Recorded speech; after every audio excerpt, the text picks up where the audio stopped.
할렐루야. 우리 하나님 말씀 보겠습니다. 마태복음 7장 29절 한 군데와 16장 16절로 19절 두 군데 읽겠습니다. 7장 29절 한 절 말씀. 마태복음 7장 29절.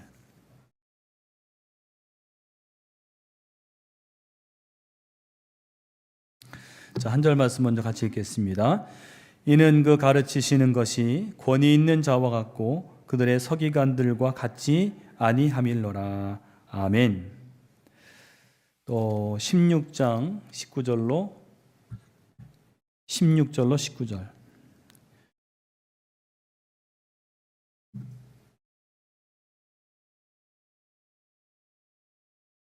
우리 같이 읽겠습니다. 시몬 베드로가 대답하여 이르되 주는 그리스도시요 살아계신 하나님의 아들이시니이다. 예수께서 대답하여 이르시되 바요나 시몬아 내가 복이 있도다. 이를 내게 알게 하니는 혈육이 아니요 하늘에 계신 내 아버지시니라. 또 내가 네게 이르노니 너는 베드로라. 내가 이 반석 위에 내 교회를 세우리니 음부의 권세가 이기지 못하리라. 내가 천국 열쇠를 내게 주리니 네가 땅에서 무엇이든지 매면 하늘에서도 매일 것이요 네가 땅에서 무엇이든지 풀면 하늘에서도 풀리리라 하시고. 아멘. 오늘은 우리가 이제 2023년도 수요 치유의 신앙 마지막 주간 이제 시간입니다. 여러분, 아까 우리 기도한 것처럼 우리가 하나님이 주신 선물 중에 가장 귀한 선물은 시간입니다. 우리 시간이 참 빠르게 흐르죠. 이 주어진 시간 속에서 우리가 하나님께 정말 하나님이 기뻐하시는 그러한 열매를 많이 맺어드리는 우리 모든 삶들이 되시기를 간절히 축원합니다. 오늘은 권세 있는 기도에 대해서 함께 생각을 해보겠습니다. 여러분, 예수님 하면 어떤 이미지가 떠오르십니까? 예수님 그러면 보통 사랑의 예수님에서 아이들을 아주 반갑게 안아주시고 또 죄인들과 이렇게 친구가 되어주시고 그런 사랑의 이미지가 있고, 또 예수님 하면 겸손하신 예수님. 여러분, 겸손하신 예수님은 어떤 사건이 있죠? 그 예루살렘 성을 들어가실 때 아주 멋진 군마를 탄 것이 아니라 아주 작은 나귀 새끼를 타고 들어가셨어요. 겸손의 왕이죠. 또 십자가에 죽으시기 바로 전날 최후의 만찬을 하시기 전에 예수님이 제자들의 발을 무릎을 꿇고 그 발을 손수 씻어주셨습니다. 겸손의 예수님. 또 긍휼과 자비가 많으신 예수님. 그렇게 우리가 알고 있는데, 그런데 우리가 예수님의 여러 모습 중에서 절대로 간과하지 말아야 되는 예수님 모습 뭐냐면은 권세 있는 예수님이에요. 권세 있는 예수님. 오늘 우리가 읽은 마태복음 7장 29절 말씀이, 이것이 이제 여기는 권위라고 나와 있는데 개역 한글에 보면 그 권위가 권세라는 말로 나와 있어요. 이는 그 가르치시는 것이 권세 있는 자와 같고 이렇게 나옵니다. 예수님이 사랑도 많으시고 또 긍휼도 많으시고 또 겸손하시고 그런 분이었지만은, 예수님은 가르치실 때라든지 또는 죄에 대하여라서든지 아니면 이제 많은 악한 귀신들, 마귀에 대해서는 절대 어떤 자상하신 모습이 아니라 권세 있는 그런 모습을 보여주셨습니다. 특별히 이 마귀, 악한 영들에 대해서는 예수님은 자상하지 않으셨어요. 단호하셨어요. 단호하게 마귀를 꾸짖고 악한 귀신들을 꾸짖고 물리치셨어요. 그러니까 아주 권세 있는 예수님의 모습이 있는 것입니다. 오늘 이 권세는요, 이제 비슷한 것이 파워, 힘, 권력. 그러니까 이 힘과 권력에서 이제 권세가 나오겠죠. 그래서 이 유명한 학자가 엘빈 토플러라는 사람이 권력의 이동이라는 책에서 역사의 흐름에 따른 권세와 권력의 변화를 이렇게 좀 정리를 했는데, 우리가 문명이 발달되기 전에는요, 어떤 힘이 가장 강했는가? 이 물리적인 완력. 그 당시에는 여러분 뭐 어떤 다른 게 없고 수렵, 사냥을 해서 또 채취를 해서 또 기껏해야 농사를 지어서 먹고 살던 시기니까 이 사람의 이 물리적인 이 힘, 체력이 가장 으뜸이었죠. 완력이 곧 권세였어요. 힘 있는 자가 우두머리가 되는 그런 시대가 있었다는 거죠. 그 다음에 이제 인류 역사가 발달되면서 뭐 산업혁명 거치면서 이제 대량 생산이 되고 그러면서 이제 부자들이 이제 생겨나게 되죠. 이때는 돈이라는 것이 이제 하나의 권력이 된 거죠. 돈이 많으면 뭐 양반도 되고 돈 자체가 아주 큰 권세가 되었습니다. 그 다음에 이제 현대로 와서는 이 지식산업 시대에는 정신력, 지식, 정보 이런 것들이 이제 하나의 권세가 되어서 기술이 있고 지식이 많으면 또 정보를 많이 가지면 그것이 하나의 파워가 되는 거죠. 권세를 휘두르는 거죠. 그리고 또 하나 이제 이 엘빈 토플러가 언급한 권세가 도덕적인 권세가 있어요. 도덕적인 권세. 도덕도 하나의 파워다. 그러니까 모든 것을 다 가지고도 도덕이 무너지면요. 도덕성을 잃어버리면 한 번에 다 무너지는 거예요. 오늘도 어떤 그 연예인이 이렇게 뭐 참 극단적인 선택을 했다는 그런 뉴스가 있는데 참 다들 안타깝다 그러는데 그 도덕이 무너지니까요. 그동안에 쌓았던 명성, 그 이미지 이런 것들이 한순간에 다 무너지고 마는 것입니다. 그런데 이 모든 권세보다 더 중요하고 더 큰 권세가 있는데 그게 뭐냐면 영적인 권세다. 영적인 권세, 스피리추얼 파워입니다. 여러분 우리는요, 특별히 우리 하나님의 자녀들은요, 하나님을 믿고 그리스도를 영접한 우리 하나님의 자녀들은 영적인 권세가 있어야 될 줄로 믿습니다. 왜냐하면 우리는 영적으로 싸움을 싸우는 사람들이에요. 결코 어두움의 영들이, 악한 영들이 우리를 가만두지 않기 때문에 우리 영적인 권세가 있어야 돼요. 여러분 주님을 믿는 것으로 만족하지 마시고 영적인 권세를 가지는 우리 모두가 되시기를 축원합니다. 그래야 이 마지막을 우리가 신앙생활을 잘 감당하고 열매를 맺을 수가 있어요. 자, 그런데 영적인 권세 위에 가장 중요한 게 뭐냐면요, 기도의 능력입니다. 첫 번째로 기도의 능력. 영적인 권세는 곧 기도의 권세예요. 영적인 권세를 얻고 싶으십니까? 기도하시면 되는 거예요. 기도. 너무나 감사하지 않습니까? 기도하면 여러분 기도는 누구나 다 할 수 있어요. 기도하면 영적인 권세를 가질 수가 있다는 거예요. 그래서 먼저는 첫 번째는 우리가 우리 삶에서 영적인 주도권을 빼앗기지 말라는 거예요. 여러분 이 날씨가 이렇게 추워지면 사람들이 움츠러들게 되죠. 그러니까 이렇게 움츠러들면 이게 활동량이 적어지고 운동도 안 하게 되고 그러면 더 추위를 느끼고 그러면서 이제 면역력이 약해지기 마련이죠.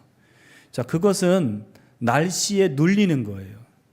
근데 반대로 날씨가 추워지더라도 이렇게 좀 많이 움직이고 왕성하게 움직이고 또 열심히 일을 한다든지 하면 몸에 열이 나고 또 땀이 나고 그러니까 이것이 이 추위에 약해지지 않는 그런 비결이죠. 그러니까 몸이 건강하고 왕성하게 활동하면 이 건강의 주도권을 날씨에 빼앗기지 않는다는 거죠. 내가 주도권을 가지고 이제 살아가는 거죠. 근데 우리가 살아가는 이 삶을 보면 이 날씨 같아요. 날씨가 우리를 이렇게 자꾸 움츠러들게 하고 약하게 만드는 것처럼 우리 살아가는 삶이 우리로 하여금 삶이 자꾸 우리를 힘나게 하고 막 힘을 북돋아주는 그런 게 아니라 자꾸 우리 주변의 모든 사람들은 나를 자꾸 두렵게 하고 걱정하게 하고 낙심하게 하고 또 무력하게 하고 또 약하게 합니다. 경제적인 어떤 궁핍 때문에 마음이 걱정되고 또 뜻하지 않은 질병 때문에 절망하고 두렵게 하고 여러 가지 문제 연속으로 말미암아 우리가 자꾸 이 삶에 눌리는 그런 삶을 살게 되는 거죠. 이렇게 삶이 우리를 약하게 만들 때 우리가 빼앗기지 말아야 될 게 뭐냐면 영적인 주도권이라는 거예요. 이 영적인 주도권을 빼앗기면 우리 모든 삶이 다 빼앗기고 마는 것입니다. 그러니까 어떻게 해야 우리가 영적인 주도권을 가질 것이냐? 바로 아까 말씀드린 대로 여러분, 영적인 주도권은 기도의 주도권이에요. 영적인 권세는 기도로 말미암는 거예요. 그래서 여러분, 우리가 어떤 경우라도 기도의 주도권을 가지면 우리 삶에 우리가 영적인 주도권을 가질 수가 있다는 거예요. 여러분, 기도하시기를 바랍니다. 기도의 주도권을 가져야 돼요. 그리고 여러분, 우리 성도들은 다 신앙생활에 저마다 갖고 있는 게 뭐냐면 기도의 전선이 있어요. 기도의 전선. 여러분, 이렇게 이제 이 나라들이 싸울 때 보면 그 전쟁이 치열하게 벌어지는 전선이 있지 않습니까? 그러니까 우리 신앙인들도 기도의 전선이 있어요. 여러분, 6.25 당시에 우리나라가 국군이 밀려서 저 낙동강까지 내려갔다고 하지 않습니까? 그때 한결같은 중론이 뭐냐면 무슨 일이 있어도 이 낙동강 전선은 지켜야 된다. 이것마저 무너지면 끝이다. 그래서 그때 아주 필사적으로 낙동강 전선을 지켰다는 것 아니겠습니까? 여러분, 우리 신앙도 마찬가지. 우리가 절대로 밀리지 말아야 되는 전선이 뭐냐면 기도의 전선이라는 거예요. 이 기도의 전선이 무너지면 다 무너지는 거예요. 오늘 여러분들의 기도의 전선은 이상무이십니까? 아니면 자꾸 한 곳 어느 곳이 이렇게 허물어져 가고 있지는 않습니까? 우리 다 마찬가지예요. 우리가 이게 다시 한번 내 기도의 전선을 좀 무장해야 되겠다. 다시 한번 좀 다져야 되겠다. 그런 마음들을 갖는 것이 중요한 것입니다. 또 세 번째로 우리가 영적 싸움에서 기도로 영적인 기선을 제압하고 맞불을 놓으라. 그렇게 말할 수 있어요. 영적인 기선을 제압하고. 여러분, 우리나라 선수들이 이렇게 축구 같은 경우에 다른 나라와 경기할 때 보면 제일 안타까운 게 뭐냐면 실력이 없는 것도 아닌데 실력을 제대로 발휘도 못하고 지는 거예요. 그런 경우 많지 않습니까? 실력이 없는 게 아니에요. 그런데 이상하게 힘없이 져요. 근데 그 이유가 뭔가 했더니 이 외국 선수들하고 싸워서 경기를 할 때 처음에 아주 기가 확 눌리는 거죠. 그러면 기가 눌리면서 주춤주춤하는 사이에 그냥 어이없게 골을 먹어버리는 거죠. 골을 하나 먹어버리면은 이 경기의 주도권을 빼앗겨서 이제 경기 내내 끌려다니다가 지고 마는 것입니다. 그래서 여러분, 이걸 깬 게 누구냐면 2002년도 히딩크 감독이 이걸 깬 거예요. 이 히딩크 감독의 전략이 뭐냐면 선제골을 넣고 기선을 제압한다. 이게 그의 가장 중요한 전략이었어요. 괜히 상대가 강팀이라고 해서 주눅이 들어서 주춤주춤하다가 0대1, 0대2로 주도권을 한번 뺏기면은 그냥 그대로 패할 수밖에 없다는 거예요. 이 주도권이라는 게 굉장히 중요합니다. 그래서 이 히딩크 감독이 강조한 게 무조건 공격적으로 나가서 기선을 먼저 제압해야 이길 수 있다는 거예요. 실제로 그 당시에 포르투갈과 경기를 할 때 그 당시 비기기만 해도 올라갈 수 있었어요. 그러니까 비기기만 해도 올라갈 수 있으니까 안이한 마음을 가질 수 있고, 이거 우리가 수비만 잘해도 이기지 않겠느냐, 그런 마음을 가질 수 있었는데 이 히딩크 감독은 아니라고. 이 포르투갈은 강호기 때문에, 굉장히 강하기 때문에 어려운 경기가 예상되는데 우리는 물러서지 말고 맞불을 놔야 된다고. 그의 그 전략이 딱 들어맞았잖아요. 여러분, 우리 역시 삶의 문제들이 우리를 애워싸고 우리를 낭만케 하고 두렵게 할 때에 이 두 가지가 필요한 거예요. 상황에 주눅들지 말고 기선을 제압하는데 우리가 가진 게 뭐가 있겠어요? 여러분, 우리가 뭘 갖고 기선을 제압하겠어요? 하나님이 우리에게 주신 이 놀라운 도구가 뭐냐? 기도입니다. 기도. 기도로 기선을 제압하라. 그리고 물러서지 말고 기도로 맞불을 놓으라. 이 악한 마귀가, 또 어둠의 세력들이 우리를 자꾸 낙심하게 만들고, 넘어지게 만들고, 약하게 만들고, 포기하게 만들고, 이럴 때에 여러분 거기에 그냥 무너지지 마시고 기도로 맞불을 놔야 돼요. 기도로. 여러분, 신년이 될 때 여러분, 내가 이제 특별히 뭔가 좀 작정으로 기도해야 되겠다, 그런 마음 가짐 먹는 거 얼마나 중요합니까? 여러분, 요즘에 우리 기독교에 참 많이 사라진 게 신년 뭐 이렇게 금식 기도에 뭐 산에 올라가서 막 기도하고 이런 것들이 많이 적어졌잖아요. 다시 한번 우리 한국교회의 그런 기도의 운동들이 이루어지기를 간절히 바랍니다. 이 기도의 주도권을 차지한 대표적인 사람이 누구냐면 한나예요. 한나. 여러분, 한나의 삶을 보면은 그 삶이요, 한나를 자꾸 궁지로 몰아넣어요. 뭐냐면 자식이 없잖아요. 여러분, 유대 사회에 자식이 없으면 비난을 받고 뭔가 이게 하나님으로부터 버림을 받지 않았느냐, 막 이런 좀 선입견을 갖고, 또 거기다가 남편의 후처로 들어온 그 여자 분인나가 이 한나를 얼마나 마음을 격동시킵니까? 자기도 괴로워 죽겠는데 만날 때마다 그렇게 마음을 뒤집어 놓으니까 너무너무 견디기 힘들지요. 그런데 한나는 결국에는 승리하고 축복의 여인이 되었어요. 그 가장 큰 이유가 뭐냐면 이 한나의 삶은 그를 자꾸 이 초라한 존재로, 무력한 존재로 몰아갔지만은 한나가 거기에 지지 않았어요. 기도의 주도권을 가졌다는 거예요. 그래서 한나는 네 번째로 기도로 저주의 고리를 끄는 여자입니다. 어떻게 했느냐? 그는 삶의 문제와 역경이 찾아왔을 때 이 영적인 주도권을 차지할 기회를 잘 포착했어요. 기회를 잘 포착해. 이제 내가 이제 주도권을 잡아야 되겠다.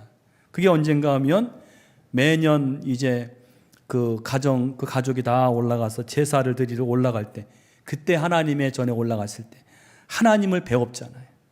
하나님을 뵐 수 있는 그 기회. 이 기회는 기도의 기회구나. 그래서 이 한나는 하나님의 전에 나가서 이 기도의 기회를 잃어버리지 않고 그 기회를 꽉 붙잡고 사생결단으로 기도하지 않았습니까?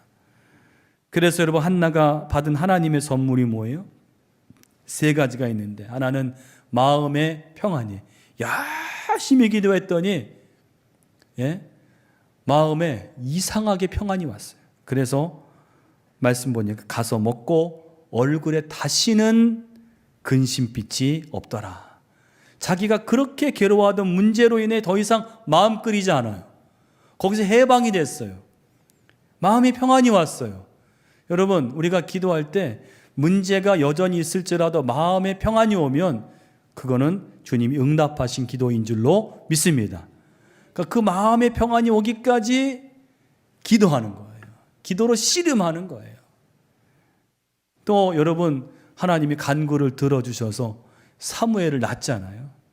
간구를 들어주셨어요. 그리고 저주의 고리가 끊어진 게 뭐냐면 사무엘상 2장 21절에 가니까 그 자식을 못 낳던 한나가 세 아들과 두 딸을 더 낳았다는 거 아니겠습니까? 저주의 고리가 끊어졌다는 거예요. 여러분, 우리가 어떤 고난과 어려움 속에 있을 때 하나님이 누구에게나 주시는 기회가 뭐냐면 기도의 기회예요. 기도할 기회를 주세요. 기도하라고. 이런 저의 설교를 통해서 또 같이 신앙생활하는 누군가의 말을 통해서 어떤 사건을 통해서 우리 마음속에 이제 기도해야 되겠구나 이런 마음이 들게 하시는 거예요. 여러분 기도의 기회를 주실 때 미루지 마시기를 바랍니다. 기도한다고 별 수 있나? 그렇게 미루는 사람이 있지요. 그런데 한나는 그러지 않았어요. 옳지. 내가 이 문제와 저주의 고리를 이 기도의 기회로 이거를 끊어야 되겠다. 그렇게 나갔을 때 한나는 승리하게 된 줄로 믿습니다. 여러분 기도의 주도권을 가지고 모든 우리 삶에 찾아온 그런 어두움들 또 공격들을 다 이기어 승리하시는 우리 모두가 되시기를 간절히 축원합니다. 두 번째로는 예수님에 대한 바른 고백과 믿음이 권세 있는 기도의 비결이라는 거예요. 여러분 오늘 제가 권세 있는 기도의 비결을 알려드리는 거예요. 이건 제 말이 아니라 성경 말씀 그대로예요. 예수님에 대한 바른 고백과 믿음이 있어야 돼요.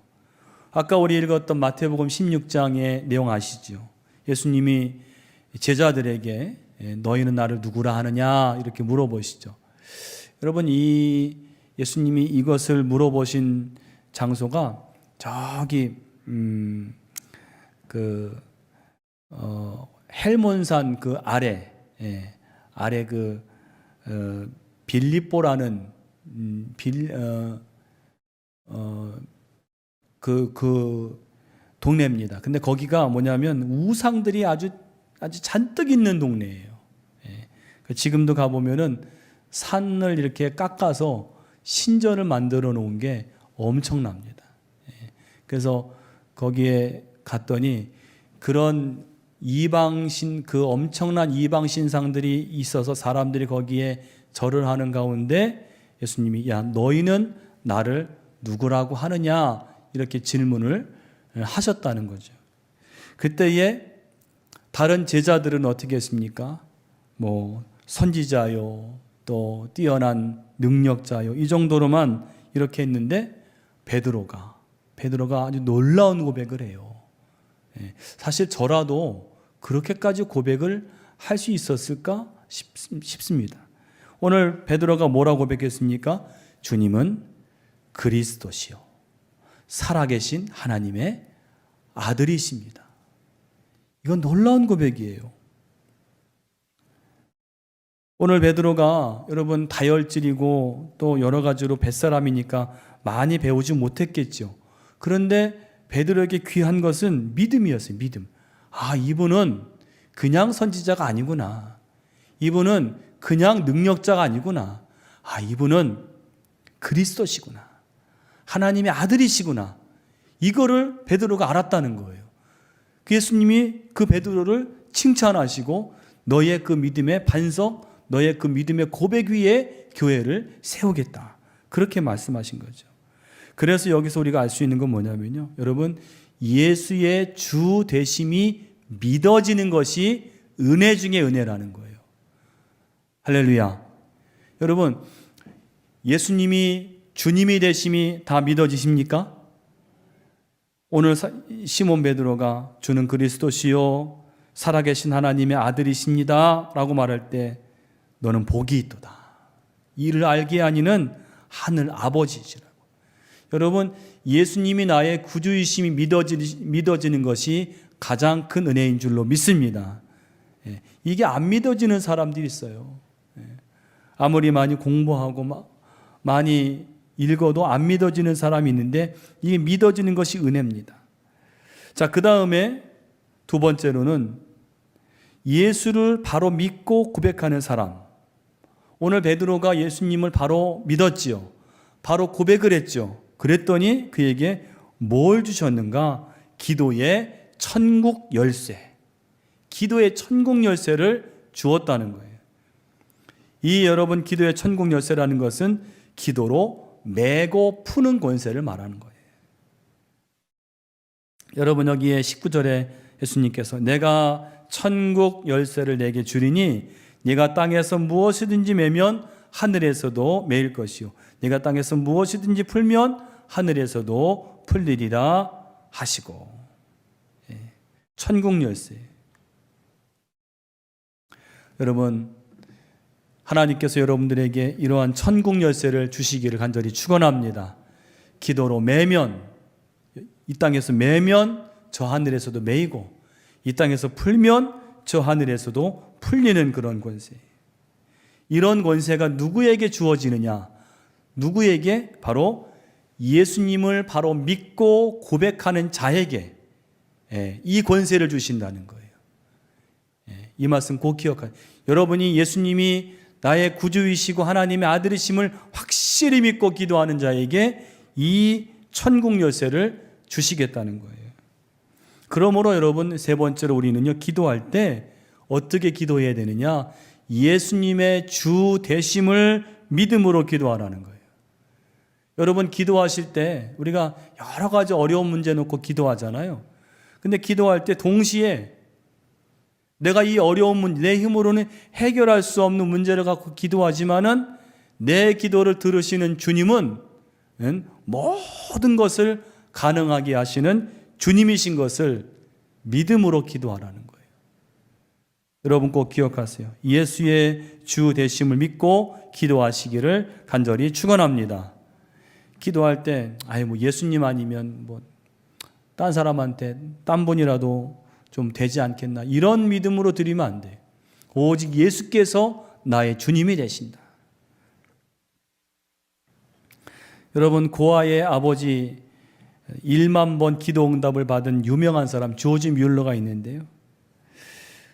한 번은 이분이 이제 그 고아원을 세웠잖아요. 고아원을 세워 3,000명의 고아들을 먹이고 입히는 그 일을 했는데, 한 번은 어느 추운 겨울날 이 고아원에 보일러가 고장이 났다는 거예요.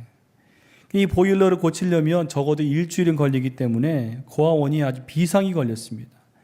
막 그 고아원에 사람들이 다 몰려와서 이 뮬러 목사님에게 아우성을 칩니다. 큰일입니다.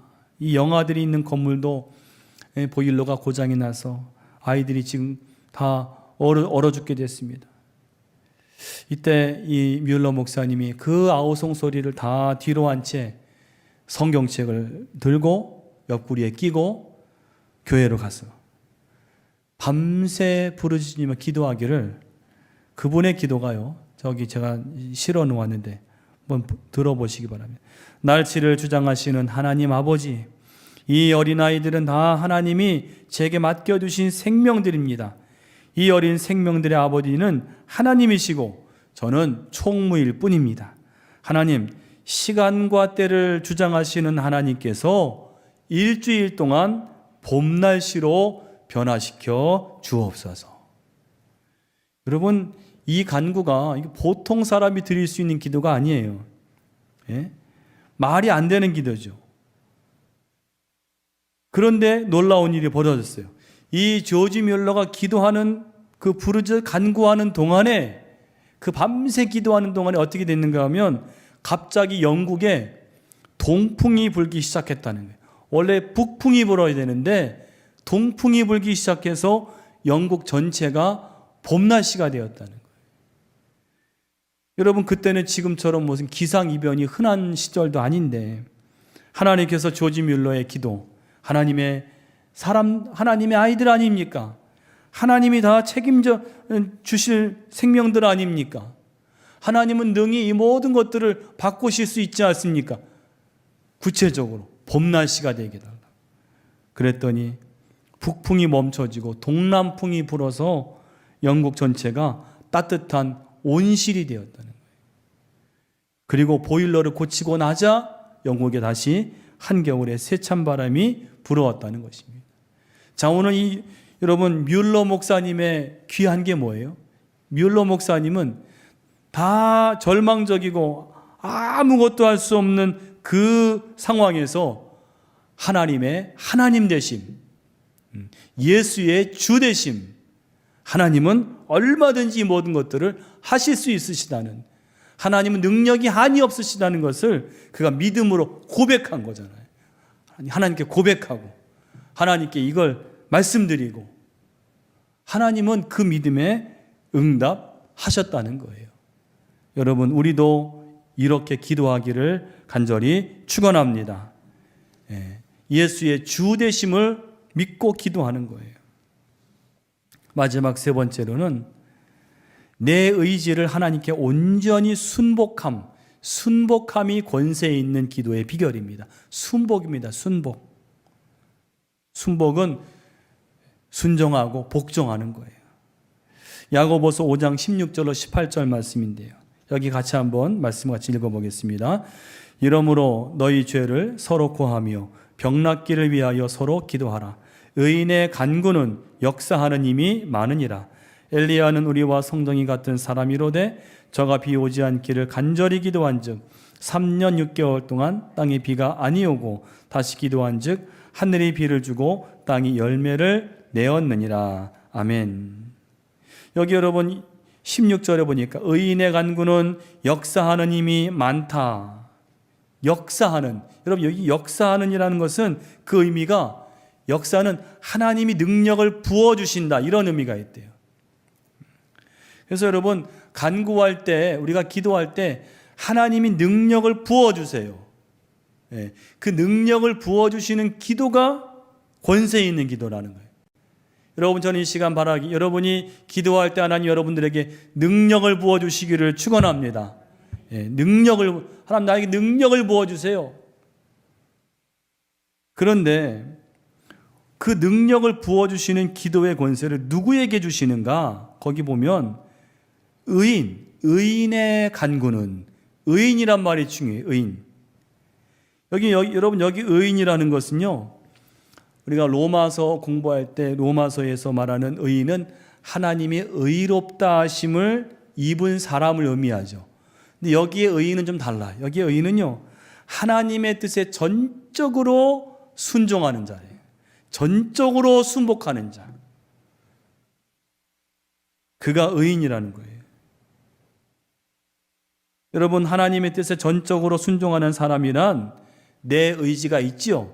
내 생각이 있지요. 그렇지만 나의 의지와 생각을 주장하지 않고 그것을 하나님의 뜻에 철저하게 굴복하는 자가 하나님의 뜻에 전적으로 순종하는 사람이라는 거예요. 그런 자가 기도할 때 하나님이 역사하신다는 거예요. 그러니까 여러분, 기도의 파워는요, 기도의 권세는 얼마나 그 사람이 하나님께 순복하는 사람이냐에 따라서 온다는 거예요. 여러분, 기도의 권세를 얻고 싶으십니까? 하나님께 순복하시기를 바랍니다. 내 의지와 생각을 하나님께 굴복하세요. 그래서 여러분, 능력 있는 그리스도인은 다른 게 아니라 내 의지가 아닌 하나님의 뜻과 말씀에 철저하게 순복하여 살아가는 사람이 바로 능력 있는 그리스도입니다. 권세 있는 그리스도입니다. 라는 말씀입니다. 여러분, 그 기도의 볼펜의 대명사, 우리나라 가장 많이 팔린 볼펜이 뭔지 아시죠?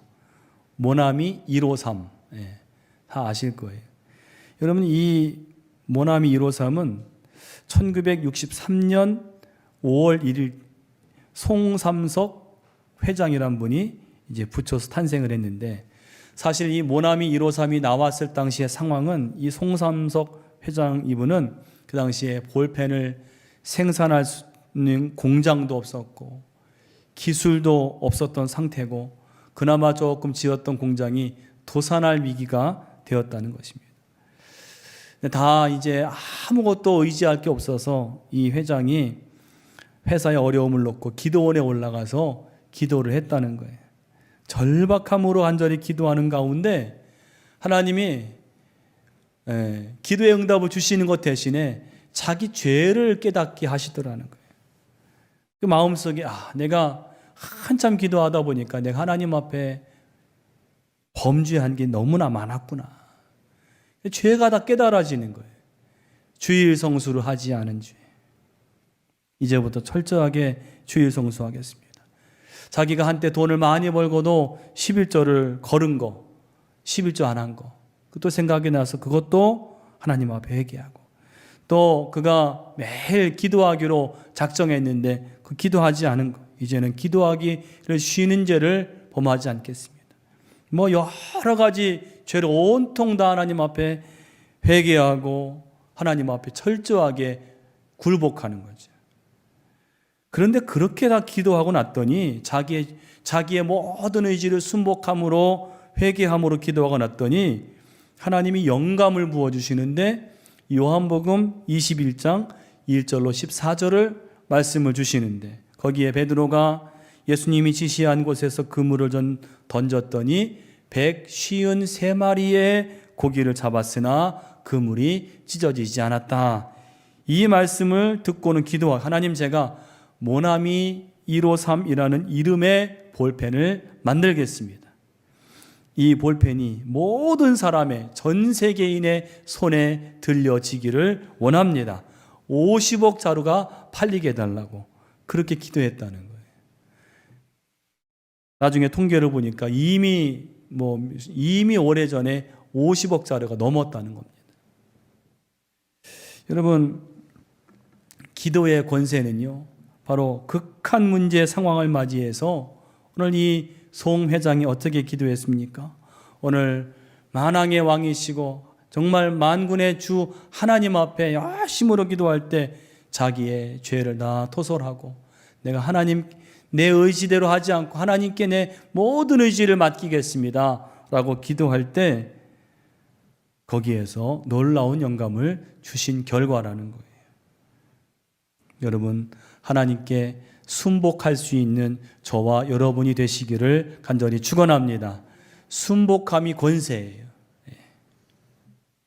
순복함이 권세이고, 또 여러분, 우리가 예수님에 대한 바른 고백과 믿음을 가질 때 우리의 기도가 권세 있는 기도가 된다는 사실을 여러분 믿으시기를 간절히 바랍니다.